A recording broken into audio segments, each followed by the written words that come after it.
새벽에 오신 여러분들을 주님의 이름으로 축복합니다.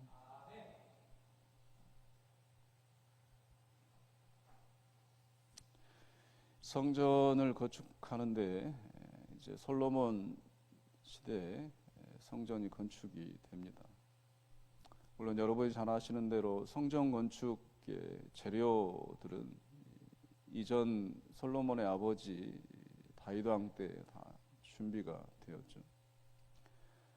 또 다윗이 성전을 건축하고 또 성전에 대한 사모함이 커서 또 한 번은 하나님께 성전 건축에 대한 소원을 말씀하셨을 때도 하나님은 다윗의 손에 피가 너무 많이 묻혔기 때문에 또 묻었기 때문에 또 성전 건축을 또 허락하지 않으셨습니다. 오늘 보면 이 솔로몬이 이제 결국엔 성전 건축을 하게 되는 거죠. 근데 두로라는 나라가 이제 언급이 됩니다. 두로 나라의 또 왕 히람이라고 하는 왕이 또 언급이 되죠.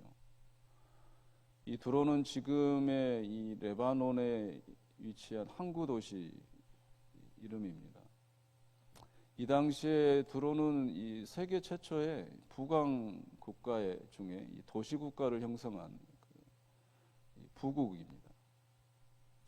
북아프리카, 그리스 이런 쪽으로 무역이 성행한 항구 도시인 만큼 모든 부들이 또 몰리고 그러다 보니 국가가 흥왕하고 그래서 세계 최초의 도시국가를 형성한 이 막강한 강대국이죠.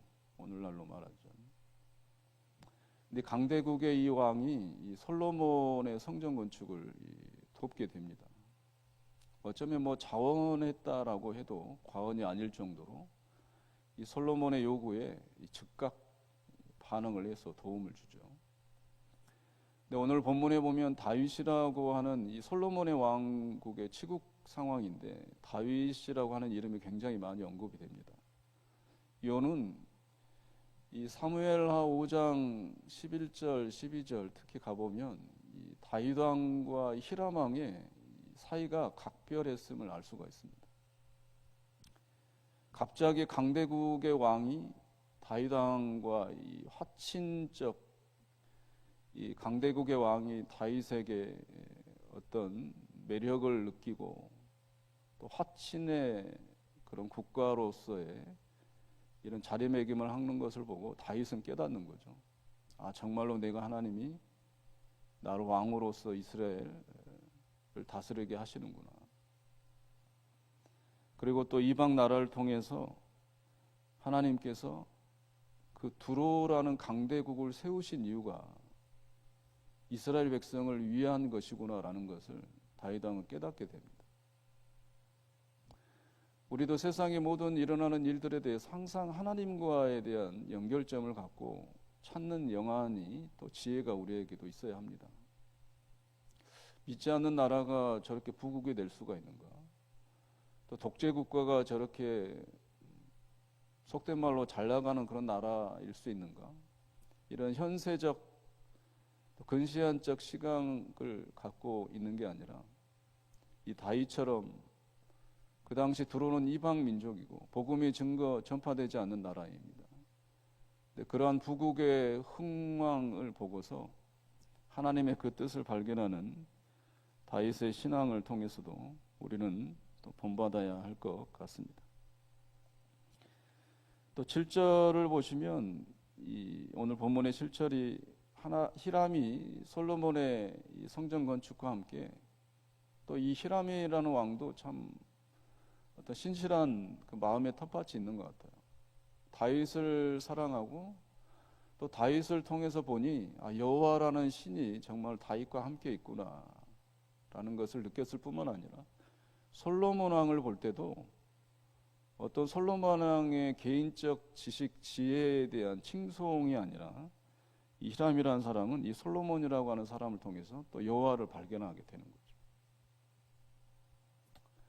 결국엔 이방인도 성전을 건축하는 데 참여하게 됩니다. 참 신기한 일이죠. 유대인들은 철저히 이 거룩성을 따지는 민족인데, 또 이방 민족 그러면 굉장히 터부시한 그런 생각 사고의 개념이 잡혀 있습니다. 근데 오늘 말씀해 보면 이 부국이기도 하지만 그러나 이 들어오는 이방 민족이죠. 근데 중추적 성전 건축에 대해서 역할을 하게 됩니다.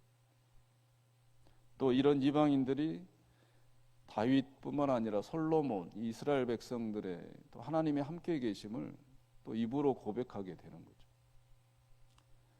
오늘 하루 살아가실 때 여러분들 우리들을 통해서 세상의 사람들이 또 우리가 말하는 그런 이방 사람들이, 불신자들이 우리를 통해서 하나님이 정말 살아계시구나, 좀 더 크게는 우리 봉산교회를 통해서 지역사회 믿지 않는 사람들이 정말로 교회는 하나님이 함께 하시는 교회구나 라고 인정하고 그들의 입술로 고백할 수 있는 우리와 우리 교회 되시기를 주의 이름으로 축원합니다. 성전 건축 이 사역에 이방인들이 함께 했다는 이 해석에 학자들은 두 가지로 갈립니다. 첫 번째는 부정적 해석과 두 번째는 긍정적 해석입니다. 부정적 해석은 이렇습니다. 이 당시에 이스라엘 땅에도 최상의 이 건축 자재가 존재했다는 거죠. 이 무화과 나무, 그 다음에 뽕나무가 그렇습니다. 집을 지을 수 있고 집을 지을 수 있다라는 것은 더 큰 건물 건축을 할 수 있는 그런 용이한 건축 자재였다라는 사실이죠. 우리가 나중에 읽겠지만 이 왕상 열왕기 상 7장에 가보면 솔로몬이 성전 이 건물 건축을 아주 크게 두 가지를 하죠. 오늘 본문의 성전과 자기 왕궁, 자기 집을 건축합니다. 그 횟수를 보면 성전을 건축하는 데는 7년이 걸리고 자기 집 왕궁을 건축하는 데는 13년이 걸립니다. 거의 2배가 걸리죠. 자기 집 만드는 데는. 그래서 학자들은 부정적 해석을 이렇게 내놓죠. 이 부국 강대국의 그 힘을 빌려서 결국엔 자기 왕궁을 건축하기 위한 목적으로 자재를 들여오고 그러므로 인해서 이웃 주변 국가들의 자기의 어떤 힘, 또 자기들의 건축 양식, 외적인 모습을 통해서 자랑하고 싶은 그런 욕망으로 이 부국 드로와 손을 잡았다라고 부정적 해석을 내놓습니다. 어느 정도 타당성이 있죠. 성전 건축이 목적이었다면 어떻게 성전 건축은 7년이고 자기 집 건축하는 데는 거의 2배 이상이 13년이 걸렸겠습니다. 근데 긍정적 해석은 또 이렇습니다. 하나님의 이 성전 건축에 이방인들이 함께 동참했다. 결국엔 미래적 교회의 어떤 예표다라고 해석을 하는 거죠. 유대인들뿐만 아니라 모든 사람들이 성전 건축, 이 성전에 참여하게 되고 하나님의 구원의 사역에 포함된다라는 예표의 그런 긍정적 해석을 내놓습니다. 마태복음 21장 13절 또 이사야 56장에 가보면 그런 하나님의 집에 대한 예표적 예언의 말씀이 있습니다. 내 집은 만민이 기도하는 집이라 일컬음을 받을 것이니라. 우리 교회는요, 이 긍정적 해석을 기준으로 인해서 어떠한 사람도 와서 기도할 수 있는 그런 곳, 그곳이 바로 교회입니다. 또 그런 교회가 되어야 하는 거죠. 어떤 사람이 오든지 간에 차별을 두지 않고 그가 누구든지 간에 그가 어떤 사람이든지 간에 기도할 수 있는 곳, 그런 곳이 교회이어야 합니다. 만민이 기도하는 집이죠. 어떤 사본, 성경 사본은 이 만민이라는 단어를 위하여라는 단어로 고쳤습니다.